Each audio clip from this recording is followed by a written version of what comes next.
ನಮಸ್ಕಾರ ನನ್ನ ಸ್ನೇಹಿತರೆ, welcome back to YouTube channel. ನಾನಿವತ್ತು ಮಾಡ್ತಾ ಇದ್ದೀನಿ ಉಪ್ಪಿನಕಾಯಿ. ತೋತಾಪುರಿ ಮಾವಿನಕಾಯಿಂದ ದಿಢೀರನೆ ಉಪ್ಪಿನಕಾಯಿ ಹೇಗೆ ಮಾಡೋದು ಅಂತ ನಾನಿಲ್ಲಿ ತೋರಿಸ್ತಾ ಇದ್ದೀನಿ. ಮೊದಲಿಗೆ ನಾನಿಲ್ಲಿ ತೋತಾಪುರಿ ಮಾವಿನಕಾಯಿನ ಸಣ್ಣ ಪೀಸ್ಗಳಾಗಿ ಕಟ್ ಮಾಡಿಕೊಂಡು ಅದಕ್ಕೆ ಉಪ್ಪು ಹಾಕಿ ನೀಟಾಗಿ ಮಿಕ್ಸ್ ಮಾಡಿ ಒಂದು 2 to 3 ಅವರ್ಸ್ಗಳ ಕಾಲ ನಾನಿಲ್ಲಿ ನೆನೆಯೋದಕ್ಕೆ ಬಿಟ್ಟಿದ್ದೀನಿ. ನಂತರ ನಾನಿಲ್ಲಿ ಉಪ್ಪಿನಕಾಯಲ್ಲಿ ಇರ್ತಕ್ಕಂತಹ ನೀರಿನ ಅಂಶನ ತೆಗೆದಿಟ್ಟಿದ್ದೀನಿ.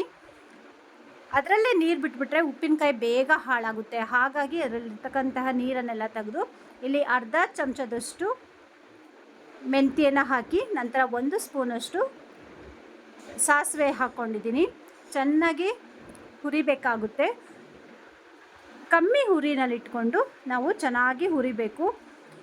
ಮೆಂತ್ಯ ಮತ್ತು ಸಾಸಿವೆ ಎರಡೂ ಕಹಿ ಅಂಶ ಇರೋದರಿಂದ ನಾವು ಇದನ್ನು ಚೆನ್ನಾಗಿ ಹುರ್ಕೊಳ್ಬೇಕಾಗುತ್ತೆ.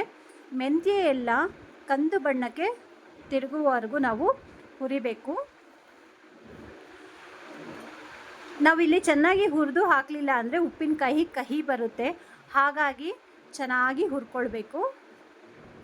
ನೋಡಿ, ಮೆಂತ್ಯ ಈ ಹಂತಕ್ಕೆ ಬರೋವರೆಗೂ ಹುರ್ಕೊಂಡು ನಂತರ ಪೌಡ್ರ್ ಮಾಡ್ಕೊಳ್ಬೇಕು. ಮಿಕ್ಸಿ ಜಾರಿಗೆ ಹಾಕಿ ನಂತರ ಖಾರದ ಮೆಣಸಿನಕಾಯಿನ ಹಾಕ್ಕೊಳ್ತಾ ಇದ್ದೀನಿ. ಇಲ್ಲಿ ಒಂದು 15ರಿಂದ 20 ಖಾರದ ಮೆಣಸಿನಕಾಯಿ ಹಾಕಿ ಎಲ್ಲವನ್ನು ಪೌಡ್ರ್ ಮಾಡ್ಕೊಂಡಿದ್ದೀನಿ. ಪೌಡರ್ ಮಾಡಿ ನಾವು ಉಪ್ಪು ಬೆರೆಸಿರ್ತಕ್ಕಂತಹ ಮಾವಿನಕಾಯಿ ಪೀಸಸ್ಗೆ ಹಾಕಿ ನಂತರ ಅಚ್ಚ ಖಾರದ ಪುಡಿನೂ ಹಾಕಿ ಸ್ವಲ್ಪ 1/4 ಸ್ಪೂನಷ್ಟು ಅರಿಶಿನ ಮತ್ತು ಉಪ್ಪು ಕಮ್ಮಿ ಇದ್ದರೆ ಮತ್ತೊಂದು ಸರಿ 1 ಸ್ಪೂನಷ್ಟು ಉಪ್ಪನ್ನು ಹಾಕ್ಕೊಂಡಿದ್ದೀನಿ. ಇಷ್ಟು ಹಾಕಿ ಚೆನ್ನಾಗಿ ಮಿಕ್ಸ್ ಮಾಡಿಟ್ಟು ನಂತರ ಇಲ್ಲಿ ಒಗ್ಗರಣೆಗೆ ಒಂದು 4ರಿಂದ 5 ಚಮಚದಷ್ಟು ಎಣ್ಣೆ ಹಾಕಿ ನಂತರ ಸಾಸಿವೆ, ಕರಿಬೇವಿನ ಸೊಪ್ಪು, ಜಜ್ಜಿರ್ತಕ್ಕಂತಹ ಬೆಳ್ಳುಳ್ಳಿ ಇಷ್ಟನ್ನು ಹಾಕಿ ಚೆನ್ನಾಗಿ ಒಗ್ಗರಣೆ ಮಾಡಿ ಬೆಳ್ಳುಳ್ಳಿ ಎಲ್ಲ ಕಂದು ಬಣ್ಣ ಬರೋವರೆಗೂ ಚೆನ್ನಾಗಿ ಫ್ರೈ ಮಾಡ್ಕೊಳ್ಬೇಕು.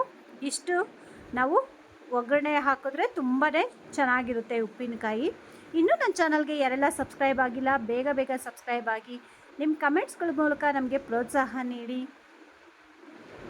ನೋಡಿದ್ರಲ್ಲ ಸ್ನೇಹಿತರೆ, ಇಷ್ಟು ಚೆನ್ನಾಗಿ ಒಗ್ಗರಣೆ ಮಾಡಿ ನಂತರ ನಾವು ಉಪ್ಪಿನಕಾಯಿ ಒಳಗೆ ಬೆರೆಸಿದ್ರೆ ರೆಡಿ ಆಯಿತು ದಿಢೀರನೆ ಉಪ್ಪಿನಕಾಯಿ. ನೋಡಿದ್ರಲ್ಲ ಎಷ್ಟು ಸುಲಭವಾಗಿದೆ ಮತ್ತು ತುಂಬಾ ಟೇಸ್ಟಿ. ಊಟದ ಜೊತೆ ಉಪ್ಪಿನಕಾಯಿ ಇಲ್ಲ ಅಂದರೆ ಏನು ರುಚಿ ಹೇಳಿ? ಉಪ್ಪಿನಕಾಯಿ ಬೇಕೇ ಬೇಕು ಅಲ್ವಾ? ಈ ರೀತಿ ಮಾಡ್ಕೊಂಡು ನೋಡಿ, ತುಂಬ ಚೆನ್ನಾಗಿರುತ್ತೆ. ನಮ್ಮ ಚಾನಲ್ಗೆ ಲೈಕ್ ಮಾಡಿ, ಸಬ್ಸ್ಕ್ರೈಬ್ ಆಗಿ, ಬೆಲ್ ಐಕಾನ್ ಒತ್ತೋದನ್ನು ಮಾತ್ರ ಮರಿಬೇಡಿ. Thanks for watching my videos.